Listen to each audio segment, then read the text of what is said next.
এই মেয়েটির নাম হচ্ছে অনামিকা আহমেদ। তার যে ডান হাতটা সেটা তার নিজের না, এটা রিয়ার। আর যিনি এই হাতটা ধরে কাঁদছেন তিনি রিয়ার মা। পৃথিবীর ইতিহাসে এরকম ঘটনা এই প্রথমবারই ঘটেছে।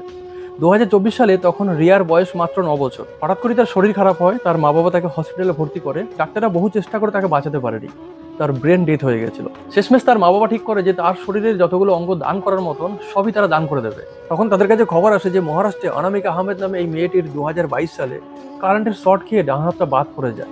তাই তারা ঠিক করে যে রিয়ার ডান হাতটা তারা অনামিকাকে দান করবে। 2024-এ রিয়ার ডান হাত পেয়ে অনামিকা নতুনভাবে জীবন পেল। 2025 সালে অনামিকা আহমেদ তার পুরো ফ্যামিলিকে নিয়ে 200 কিলোমিটার দূর রিয়ার বাড়িতে আসে তার দাদাকে রাখি পরাতে।